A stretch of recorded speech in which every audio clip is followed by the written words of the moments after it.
Bene, il titolo che ho dato a questo percorso, inizio di percorso e di questa sera è Ottieni ciò che desideri. Un po' perché ci sono delle leggi cosmiche che un po' ce le stanno non facendo conoscere e ce le stanno proprio con l'abitudine della manipolazione, ci stanno un po' sviando che esistono e che possiamo attingere a certe energie, no? Che sono le leggi cosmiche. Non so se avete mai sentito parlare della legge dell'attrazione piuttosto. All'interno del mio percorso si va alla ricerca della percezione di quando noi siamo al nostro centro, che poi vedremo tutte le varie slide, l'importanza anche di essere al nostro centro, e quando siamo al nostro centro abbiamo una comunicazione molto diretta tra noi e l'universo con noi. Un po' faccio l'esempio, abbiamo parlato un po' prima di elettronica, del tom-tom. Il tom-tom è come se qui abbiamo sul nostro addome il tom-tom, il satellite è sempre acceso, però se noi non accendiamo il tom-tom in qualche modo non c'è comunicazione, un po' come il cellulare in qualche maniera, no? Se telefono a Roberto o a Alessandra, ma se il vostro telefono è chiuso, in qualche modo io non posso telefonare. La stessa identica cosa. Andiamo a fare un certo tipo di percorso per portare le persone alla percezione del proprio centro, e ognuno di noi ha la propria percezione. E quando abbiamo dei parametri, perché poi ci sarà il diario di bordo, no?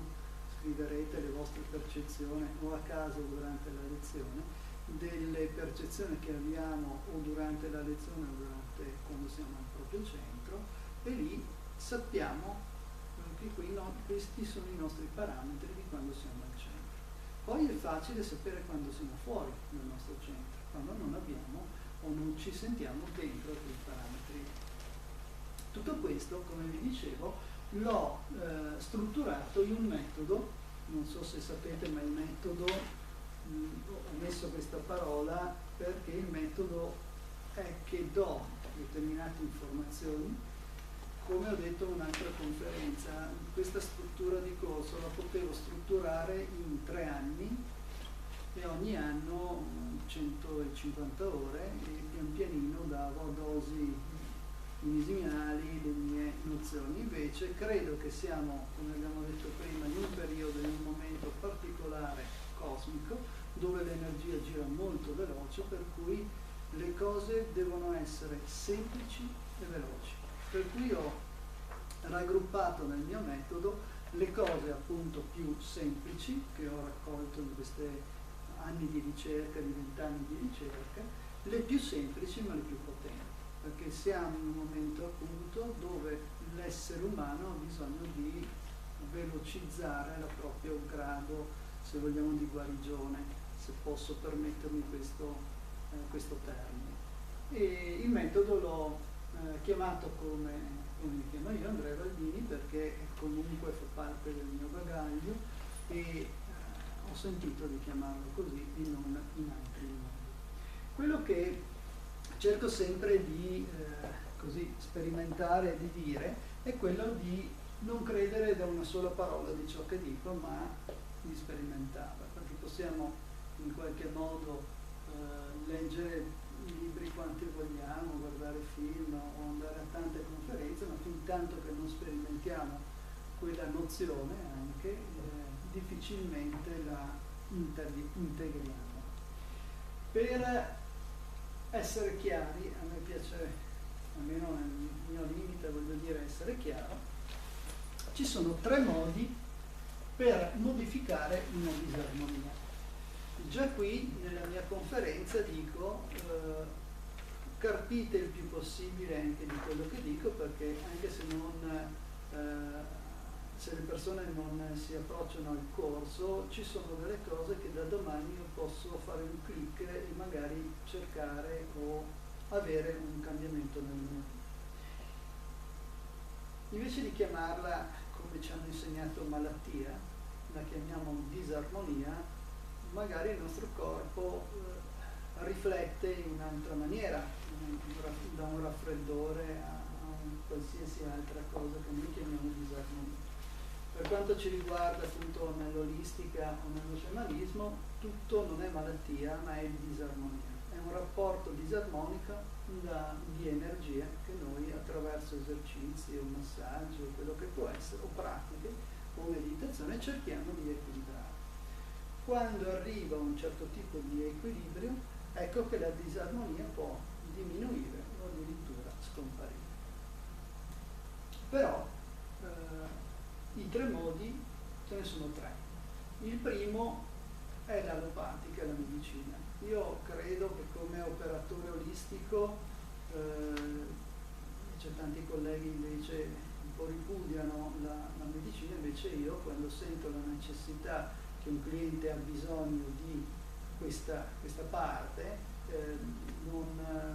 così con molta spontaneità invito un cliente o al medico di base, a un medico o anche a me serve certe volte una valutazione o una diagnosi medica per il mio lavoro o anche personalmente.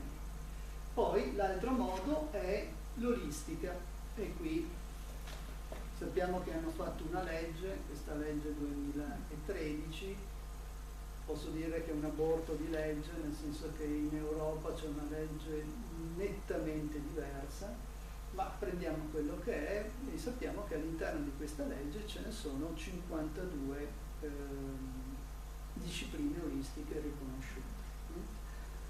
Penso che ogni anno aumenteranno perché appunto come ho fatto io ci sono metodi e persone che danno la vita in qualche modo, vita vuol dire ogni giorno con la propria ricerca eccetera, e inventano cose nuove,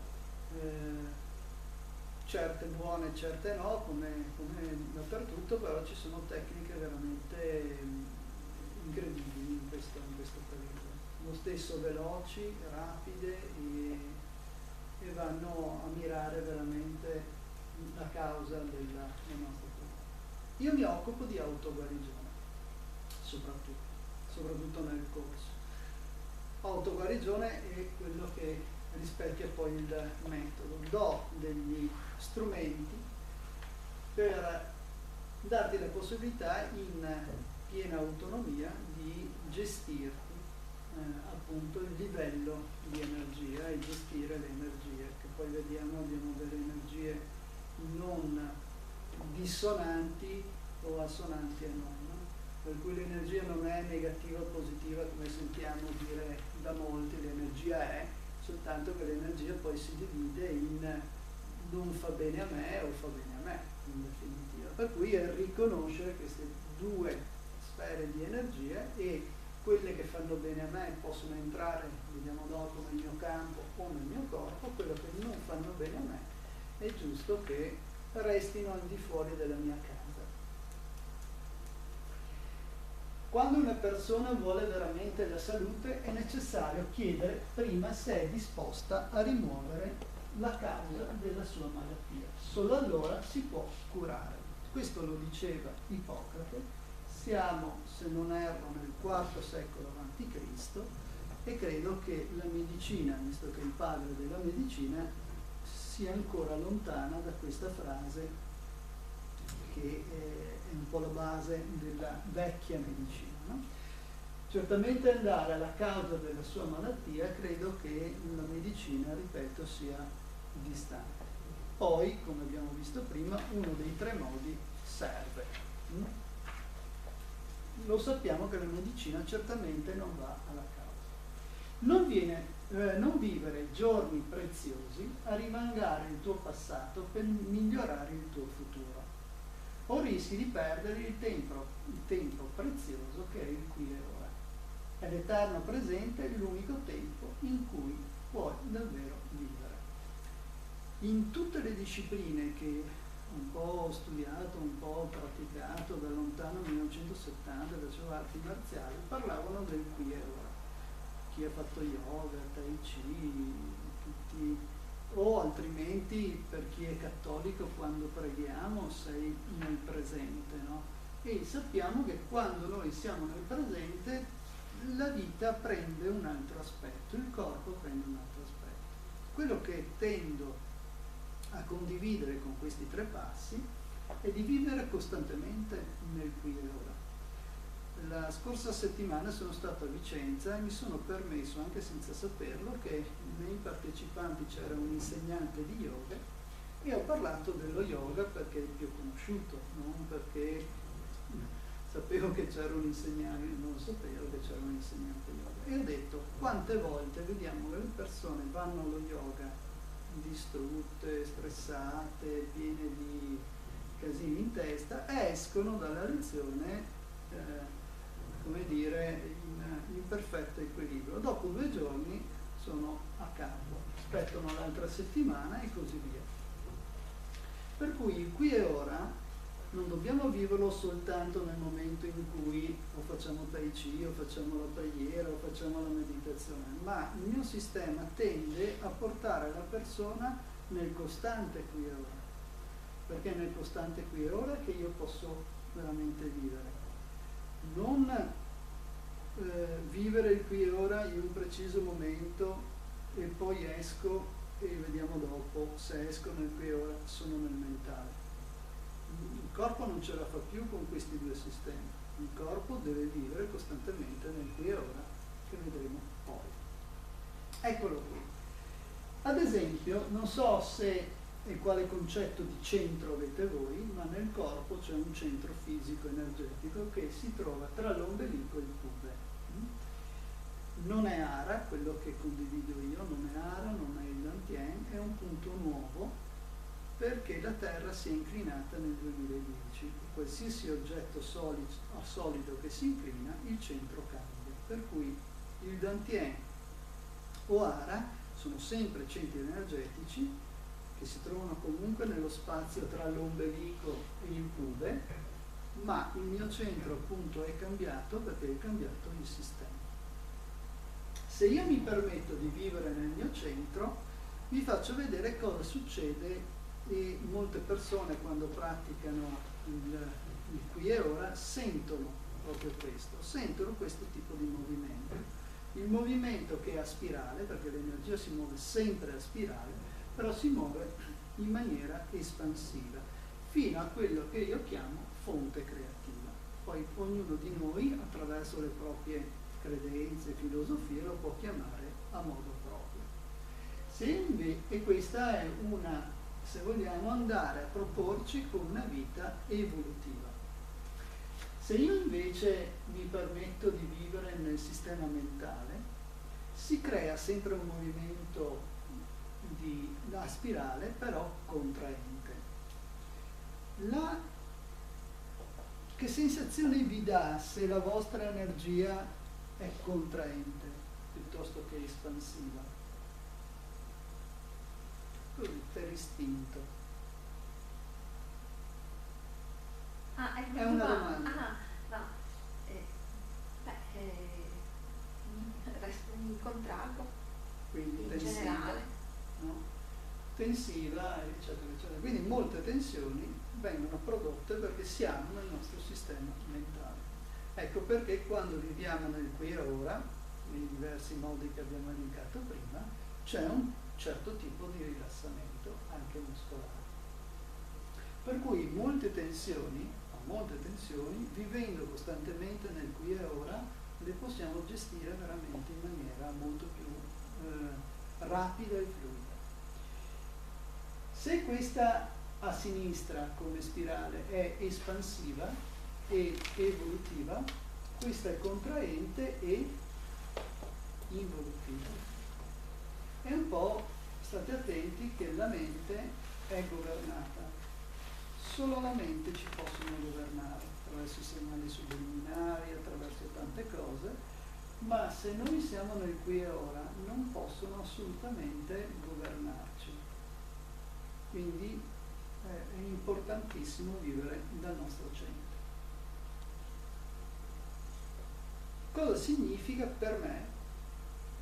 Non credere una sola parola di ciò che dicono, bisognerebbe sperimentarlo, perché ognuno di noi ha questa visione tra noi e la fonte creativa, cosa c'è, no? C'è certamente il nostro centro. Il nostro centro ci mette in contatto con il nostro corpo costantemente. Costantemente ci mette in contatto con la nostra parte più evoluta, che è l'anima, l'essere immortale, qualcuno lo viene chiamato, poi col nostro spirito e quindi con la fonte creativa. Se non abbiamo queste percezioni, si chiamano di espansione di campi, è difficile che la fonte creativa comunichi con noi e noi comunichiamo con la fonte creativa. Un po' il tonton, l'esempio del tonton di prima. Cosa ci può separare e ci divide da queste multidimensioni? La mente. La mente ci crea una separazione perché è il suo lavoro, no? Separa, discrimina, è selettiva, discrimina. È un po' come il computer, ha lo 0 e l'1, o uno o l'altro. Ci separa dal nostro centro, ci separa dal nostro corpo. E io poi faccio una riflessione: se io vivo nella mente e ci separa dal nostro corpo, quando sentiremo il corpo se viviamo nella nostra mente? Sì. Quando sta male. Quando ci arriva il torcicollo, il male al ginocchio, il male alla schiena, il male allo stomaco, ci accorgiamo che abbiamo un collo, abbiamo un ginocchio, abbiamo uno stomaco. Mentre lavorando e vivendo dal nostro centro ci accorgiamo di quale cibo dobbiamo mangiare, di quanto cibo dobbiamo mangiare, se cosa fare, se come muoversi per non avere, come dire, interferire nella disarmonia del nostro corpo. Quello che per me, che lavoro con lo sciamanismo e quindi con le energie sottili, oltre che col corpo e quindi con la materia, ma ci separa con la nostra guida interiore, no? Quel bambino interiore viene chiamato il sacrofondo, che è l'anima che comunica con lo spirito e poi con la fonte creativa. Ad esempio, tutti sanno, un po' dipende, che abbiamo un'anima.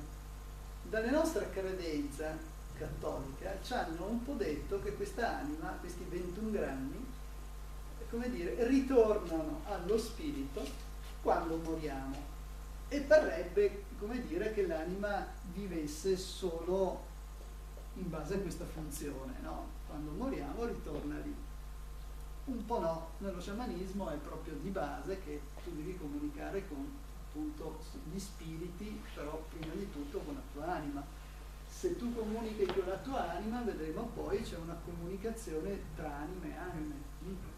Per cui c'è una database molto più grande e evoluta, c'è la saggezza più che l'intelligenza. Infatti non so se sapete lo sciamano letteralmente cosa significa. Vuol dire la parola? Sì. No. L'uomo che sa, ma non perché ha fatto la Bocconi qui in Italia o chissà quale università più famosa è perché si comunica con la parte evoluta che sa da quando il Big Bang esiste al momento in cui comunichiamo. Quindi abbiamo circa 4 miliardi e mezzo di esperienza dentro di noi, dentro questa database, anima e spirito. Voi sapete la differenza di lavoro anche, o di mansione che ha l'anima e lo spirito? No, non ci ho mai pensato. Vero? Tante persone mi dicono: ma per me è la stessa cosa, ma per me no? Invece è importante, nel corso appunto viene spiegato e fatto percepire il vero compito dell'anima, quando lo andiamo a percepire, e il compito che è lo spirito. E non soltanto quando moriamo e questi 21 grammi ritornano appunto allo spirito. Sappiamo di essere un corpo solido, no? Se io devo trarre il centro invece di questo foglio, che è una figura piana, dalla geometria come posso fare? Grande chimico. Traccio le diagonali, quindi 2 linee, e il centro è il centro di questo foglio. Per quanto riguarda noi che siamo invece una forma... Beh, sicuramente non è un centro geometrico. È un centro geometrico. Ah, è un centro geometrico. Diciamo un cubo.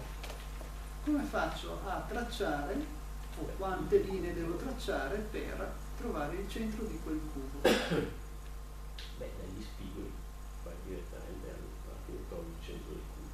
Ok, siccome gli scubo, come faccio a trovare il volume del cubo? Lo sappiamo, base per altezza per spessore, per cui se io traccio 6 linee dentro a questa sfera, a questo corpo solido, trovo il suo centro. Ecco qui le 3 meditazioni o i 3 lavori, i 3 passi che ho strutturato per trovare il nostro centro. Perché da una parte, diciamo, di alcuni maestri mi hanno insegnato a radicarmi, altri mi hanno insegnato a comunicare appunto con gli esseri spirituali, altri mi hanno equilibrato tra il mio maschile e femminile e io ho colto che tutto questo mi portava al mio centro e l'ho strutturato proprio così. La prima linea, appunto, ed è la più importante, è prima di tutto siamo un corpo denso, siamo sia anima, spirito, però viviamo qui attraverso un corpo e quindi siamo figli della terra, per cui dobbiamo collegarci principalmente con la terra, quindi terra-cielo. Quando ci collegheremo dopo una struttura di lavori, eccetera, faremo una meditazione iniziatica. Sapete cosa vuol dire meditazione? Magari sì, iniziatica? No. No. Siete state battezzati? Beh, insomma, qualsiasi attività in cui si viene iniziati è una nuova cosa, quindi l'iniziazione è quando entri anche in una nuova stanza e vieni presentato ai colleghi, iniziato a okay. Cioè ci sono anche tanti computer e c'è scritto inizializzazione, no? È come dare la possibilità a quella struttura di vibrare, noi diciamo, perché stiamo parlando di energia, a questa frequenza. Quindi vibreremo radicati e collegati al cielo. La seconda linea, quindi qui abbiamo parlato di altezza, di quel cubo, qui parliamo della base, abbiamo la destra e la sinistra. Adesso dirò delle cose che potrebbero, secondo anche qui filosofie religiose, studi, eccetera, essere estremamente, ovviamente, contrarie.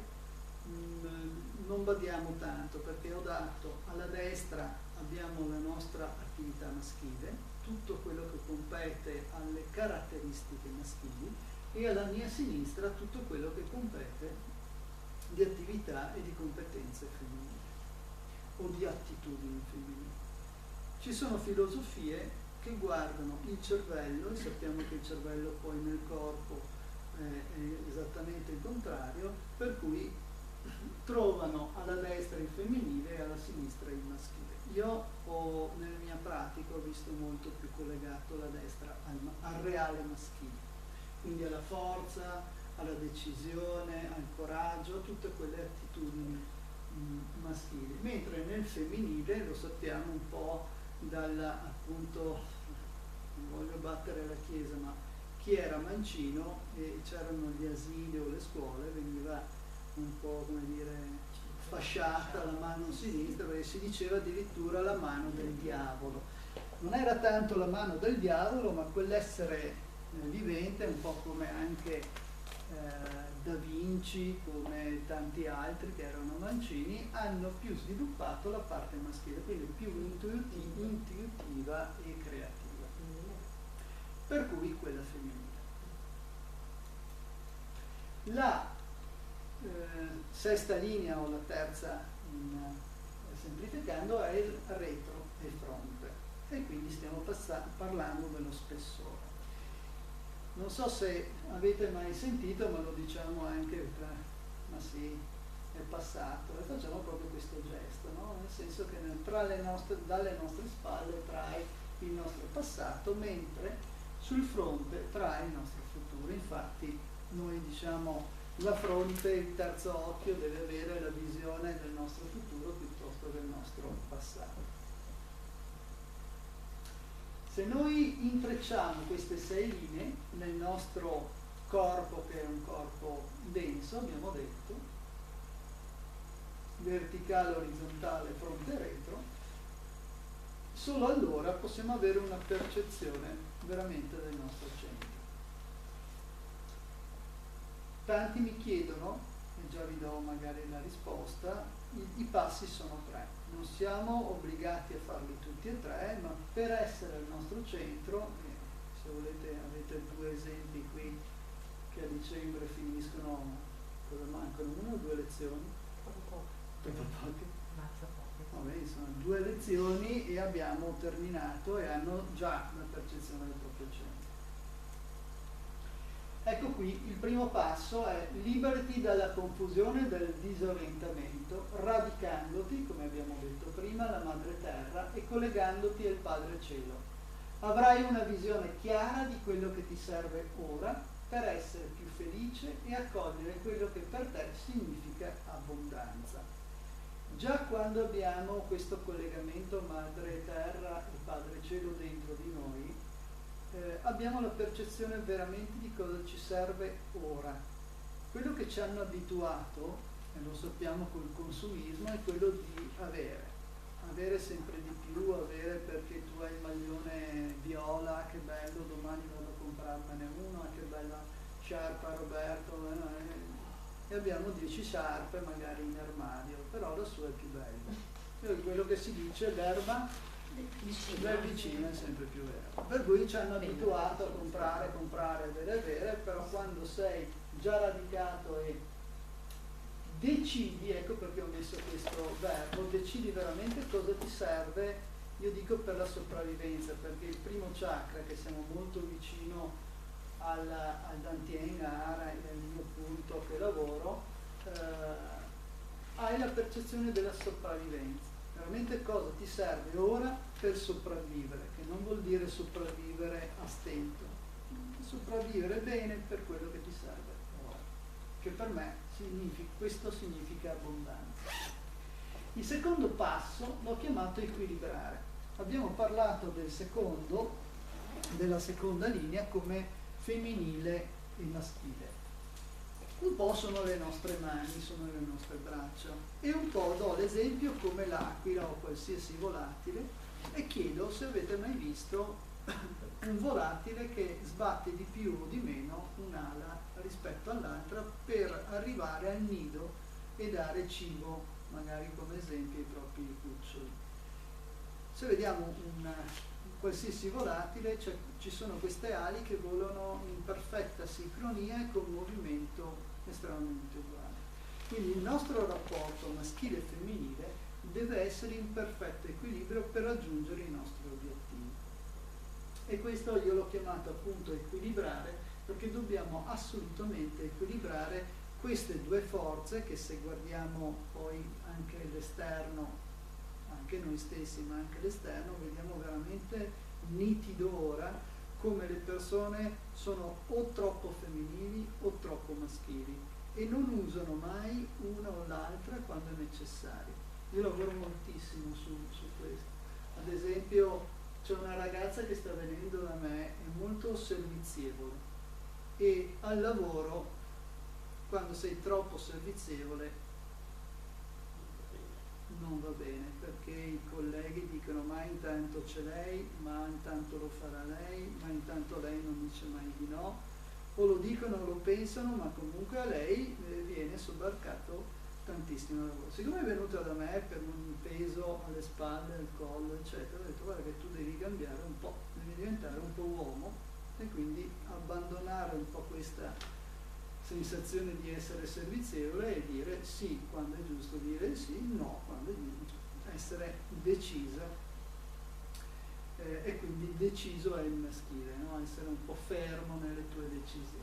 Stiamo lavorando in questo senso e ha grossi risultati. Ecco, questo è anche il mio modo di lavorare, perché se io dovessi lavorare solo con il massaggio, sull'aspetto del massaggio, e la ragazza o comunque il cliente continua a essere servizievole, la tensione ritorna, per cui lavoriamo sempre sia sul corpo ma sia sulla causa che ha, secondo il mio modesto parere, causato quelle tensioni, ad esempio che abbiamo fatto l'esempio prima del corpo.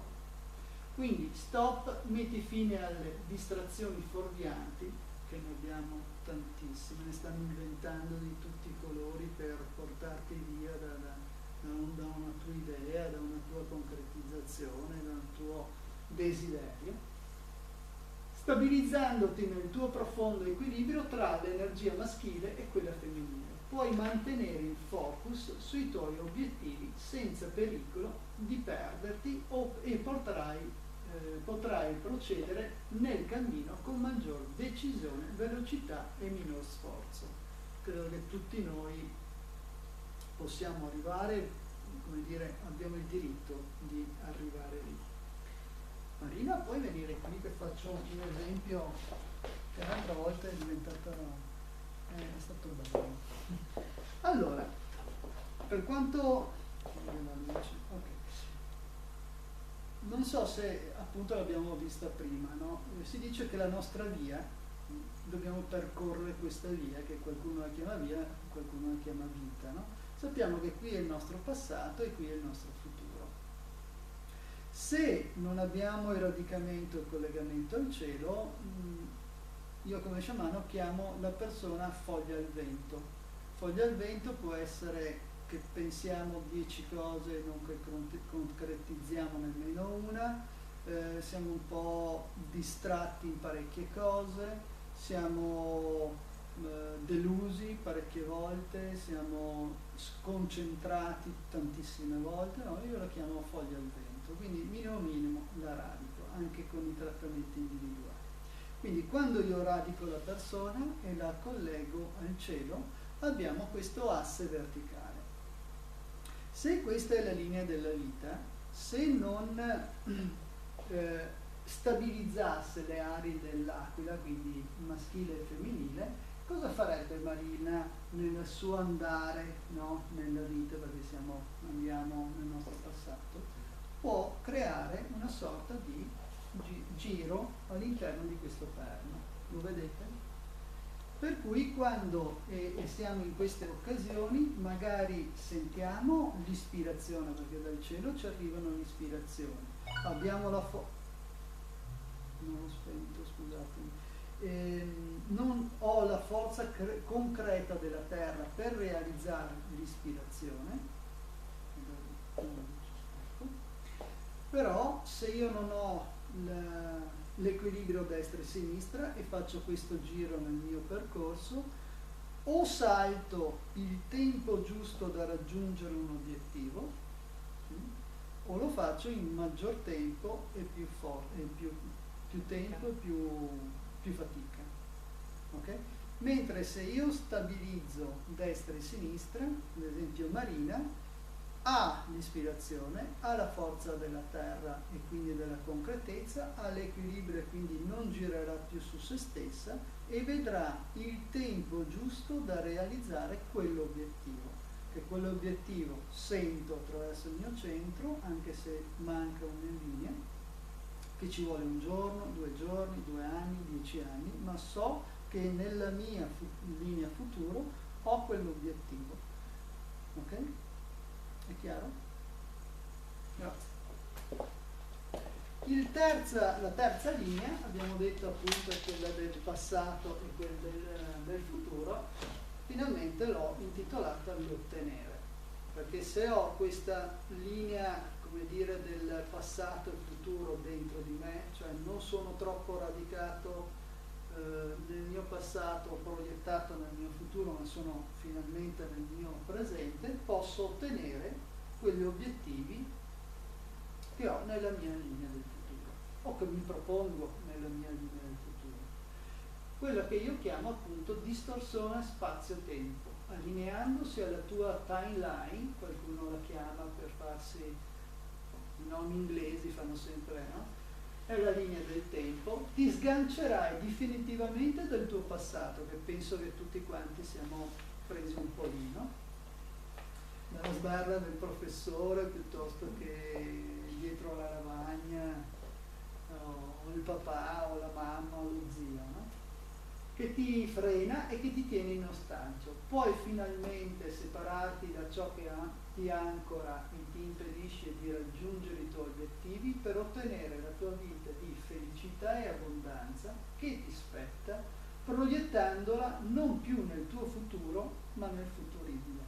Anche qui è una definizione molto interessante. Sapete la differenza tra futuro e futuribile? Silenzio. Il futuro sarà, il futuribile sarà, però è più probabile che sia vera. Detto proprio. Beh, sì, è una definizione quasi giusta, come dire, però ci sei. Il futuro ce l'hanno inventato anche con i verbi, no? Sì, sarà. Però sarà quale futuro? Boh. Il futuribile invece è un futuro che mi programmo io attraverso quegli obiettivi.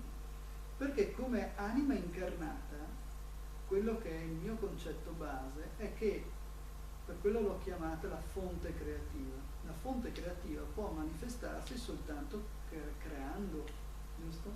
Quindi noi, essendo anche voce di questa fonte, abbiamo solo bisogno, tra virgolette, per manifestare la nostra grandezza, anche di potenza energetica che siamo, di creare. Quindi la creatività per me è fondamentale dell'essere umano.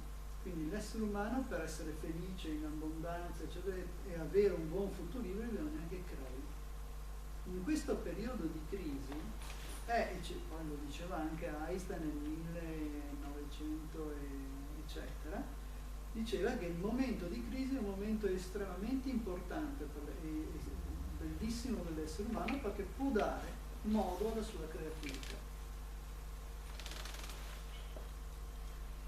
Cosa succede con gli effetti del percorso MALD?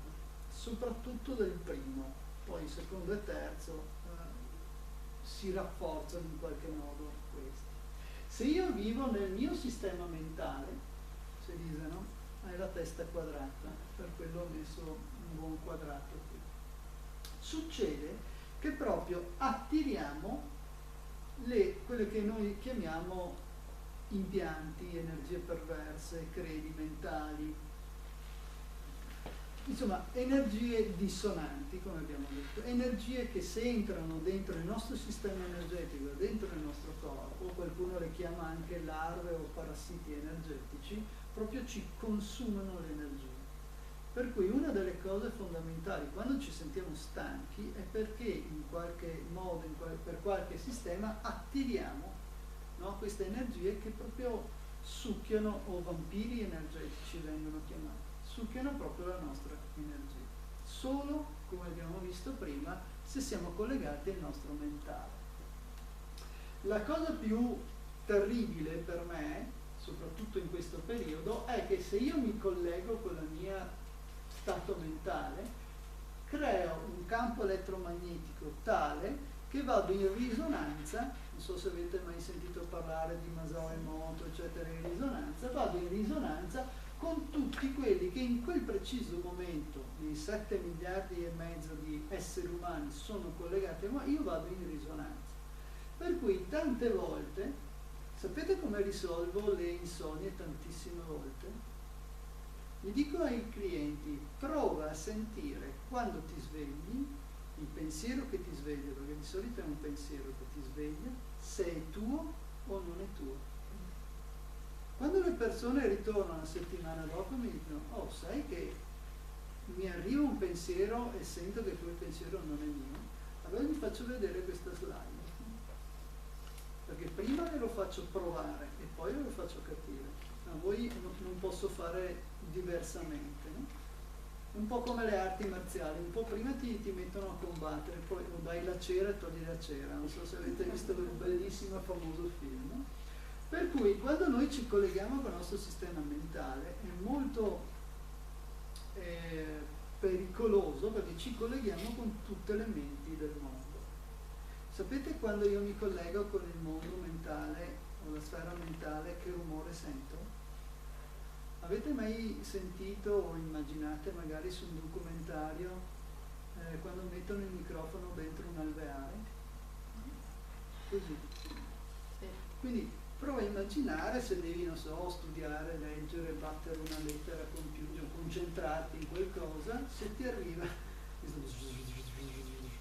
cioè è impossibile continuare a leggere, a studiare o fare quello che la chiamava mente comune. Jung diceva che l'essere umano è fatto di 3 menti, la mente conscia, la mente inconscia e la mente comune.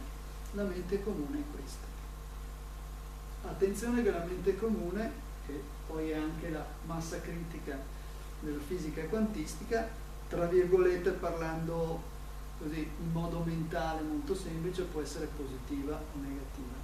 Infatti adesso con loro che sono a un certo livello sto spingendo che ognuno a casa propria si mettino d'accordo di quando trovarsi a meditare, a che ora e che giorno. Lo stanno facendo da 4 mesi, 3-4 mesi. Assiduamente un po' meno, però sì, avevamo iniziato. Però hanno visto la differenza, perché se stiamo a casa propria, no? Nel nostro dopo spazio, dopo l'ultima meditazione è stata molto più sì, perché siamo un po' più maturi anche. Abbiamo visto come se noi meditiamo ognuno a casa propria, in orari diversi, in giorni diversi, e poi ci troviamo anche ogni 15 giorni qua, che bello. Ma adesso che lo fanno ognuno a casa propria, ma nella stessa ora e nella stessa, nel stesso giorno, nello stesso momento, sentono la differenza. Perché come si crea questo con la nostra mente, si crea anche con la preghiera, con la meditazione, eccetera. Per dire, il rosario, quando dobbiamo invitare qualcuno a fare un buon viaggio, chiaro che se facciamo il rosario da solo lo invitiamo con una certa forza, ci troviamo in 10, c'è un'altra forza, ci troviamo in 100, un'altra. Io non ho potuto andare in Val d'Aosta lo scorso weekend, c'erano più di 150 persone che facevano preghiera per una persona che se n'è andata, quindi penso che la forza sia stata veramente grande. E io spingo veramente il lavoro di gruppo. Dobbiamo arrivare lì. L'effetto del percorso MAV è portarvi da un sistema mentale a essere, come abbiamo detto prima, costantemente nel centro. Non posso più permettermi di venire qui ogni 15 giorni e wow, e andare fuori e vivermi 14 giorni e 8 ore a un sistema mentale. Il corpo sta male proprio. Succede che se io mi porto al mio centro, creo un campo elettromagnetico personale decisamente diverso da quello mentale. Questo fa sì, come primo effetto, proprio di respingere le forze contrarie, le energie perverse, vampiri energetici, chiamiamoli come volete, fuori dal nostro corpo, ma anche fuori dal nostro campo. Perché fate conto che, non so se siete esperti, ma il corpo fisico finisce qui, i corpi eterici, che sono quelli più importanti, le energie devono essere fuori dal mio campo, non fuori dal mio corpo. Il secondo effetto è quella, si chiama, dell'espansione dei campi. Più pratico queste meditazioni o questi esercizi, più espando il mio campo e non c'è fine, come dire, di espansione, e più lo inspessisso, cioè l'energia dentro diventa più densa. Non la percepisco, non la vedo, ma pensate che sia così. Avete mai provato un cuscino di gomma piuma? Ci sono cuscini di gomma piuma morbidi, ci sono quelli duri, dipende dalla densità. Lo spessore, la densità del nostro campo è simile appunto alla gomma piuma, o se vogliamo alla quantità di piume che c'è dentro a un giubbotto, per dire, no? Lo sentiamo uno d'alta montagna, un sacco a pelo, quello da 10 meno 10 ha una certa consistenza, meno 20 ne ha un'altra. Il terzo effetto è quello interessante, perché tante persone proprio me lo dicono, lo percepiscono, è quello che le energie perverse cercano di entrare, ma come rimbalzano nel nostro campo e ritornano, cioè le allontaniamo dal nostro campo. Quello che in medicina tradizionale cinese viene chiamata Wei Qi, non so se conoscete questo termine, che tradotta in cinese viene chiamata energia difensiva. Credo che non debba specificare altro, no? Più espandiamo i nostri campi e lo espensiamo, più aumentiamo le nostre difese. Ed è stato anche una ricerca non tanto ultima, circa 12 anni fa, se mi ricordo bene, hanno fatto proprio degli esami specifici, ovviamente di globuli bianchi, che chi medita a un certo livello ha i globuli bianchi, quindi le difese immunitarie, molto più forti di persone magari stressate o manager che sappiamo che sono sotto stress continuamente. Ecco qui il primo passo per darvi l'idea. Il primo esercizio che facciamo dopo una serie di valutazioni è quello di collegarci all'essere elementare, che ci darà la possibilità di collegarci con il nostro cuore, con il cuore della terra. Facendo così, solo facendo così, grazie alla forza ascendente della terra e il filo d'Arianna, andremo a collegarci con quello che io chiamo io cielo. Ed è il primo filo verticale. Quando abbiamo questo tipo di struttura energetica, un po' il corpo ce l'ha, è come risvegliare, che il corpo si riattiva, appunto inizializzare, abbiamo detto prima, inizia a vibrare, a continuare a vibrare come era una volta, un tempo quando eravamo fanciulli. Io sono terra e la terra sono io. In qualche modo non c'è differenza anche di percezione, che tra me e la terra appunto non c'è spazio, non c'è confine. Avuto questa percezione, questo piccolo cammino, che è un weekend, abbiamo l'espansione, abbiamo visto prima, di quell'energia, vi ricordate, espansiva, dell'espansione dei campi. E questo farà sì di avere una comunicazione io-universo, universo-me. Cosa vuol dire espansione dei campi? Un po' vi faccio vedere la vignetta di prima, la slide di prima, dove l'espansione del mio campo è il mio centro, il mio corpo, la mia anima, il mio spirito, e poi mi collego col grande spirito, la fonte creativa. Oppure, interessante, questa espansione, un'altra visione di espansione dei campi è il corpo fisico denso, che è il nostro corpo, il corpo fisico eterico, per chi è esperto, chakra, meridiani, marma, punti, eccetera, che sono dentro e fuori dal nostro corpo, il corpo astrale, che vibra attraverso le nostre emozioni, per cui se io vivo le mie emozioni in maniera fluida, normale, naturale, eccetera, questo campo avrà una certa forma e vibrazione. Mentre se io vivo le mie emozioni in maniera non disarmonica, in maniera disarmonica, metterò in disarmonia questa sfera, che si rifletterà sulla mia energia, chakra, meridiani, eccetera, e chi lo sentirà? Il mio corpo fisico. Tutto è attraverso il corpo fisico, quindi anche i miei esercizi, il nostro percorso è proprio una consapevolezza veramente profonda del nostro corpo, perché è lui che ci dà la sensazione delle varie espansioni e da dove arriva. Poi abbiamo il corpo mentale, anche qui, come uso la mia mente? Sono io capace di usare la mia mente o lei che mi usa? E abbiamo visto che se lei mi usa, sono tante menti che mi usano, per cui armonizzerò o disarmonizzerò questa sfera, che si rifletterà sul mio stato emozionale, quindi il mio corpo astrale, la mia energia, e lo sentirà il mio corpo. L'ultima sfera è il corpo spirituale.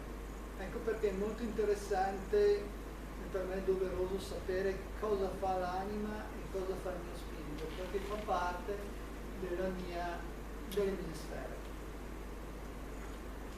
Il programma, che poi ce l'avete anche scritto sul retro del volantino, Io un po' lo leggo, se avete qualche domanda di qualche tecnica, ma siamo sempre lì. Parlare del Do-In o dell'Anpuku posso spiegarlo, ma finché non lo facciamo è difficile. Comunque l'autovalutazione di 4 livelli: fisico, mentale, emozionale, spirituale, i 4 livelli di consapevolezza, programmazioni delle energie perverse, abbiamo visto sono quelle palline rosse in definitiva, egregore, forme pensiero, credi mentali, riprogrammazione del campo elettromagnetico personale, qualcuno lo chiama aura, tanto per capirci. Riprogrammazione, già siamo qui nel futuribile piuttosto che nel futuro. Sono io che programmo il mio campo, che attraverso il mio futuro crea quell'evento. L'Anpuku di base è un autotrattamento addominale, esercizi di respiro, perché tutti respiriamo ma respiriamo malissimo, per cui diamo molto spazio al respiro. Stimolazione del punto campale è il nome di questo punto diverso dall'Ara e dall'Antien. Rincuorare la mente, abitare il corpo, esercizi di bioenergetica soprattutto sul radicamento, legge cosmica del triangolo energetico, il Do-In che è un autotrattamento energetico, la legge della guarigione spirituale. Ci tengo molto a parlare della guarigione spirituale perché soprattutto in Italia c'è una grande confusione di guarigione, di spiritualità, di guarigione spirituale, c'è veramente una grossa confusione, per cui do il mio modesto parere, ma credo che sia interessante anche sapere certe cose. Collegamento, ma un po' l'abbiamo visto prima nelle slide, mente-mente, mentre quando noi ci colleghiamo con l'anima, ci colleghiamo con l'universo. Io sono il creatore e ho la creatrice della mia propria vita. Collegamento alle energie sottili. Ci sono anche qui vari step. Io l'ho chiamata io chi, che vuol dire energia, io gruppo, io faccio parte comunque di un gruppo, com'è l'energia del gruppo, e poi io universo. E un po' infine a tutte queste attività faremo questa meditazione iniziatica che ha 2 step. Un primo piccolo radicamento, un piccolo collegamento del cielo, le persone mi dicono la loro percezione, poi facciamo un momento di pausa e poi una meditazione successiva un po' più strong. Da notare appunto che il percorso non sussiste diagnosi o terapia medica farmacologica e non la sostituisce. Questo anche qui per essere chiaro.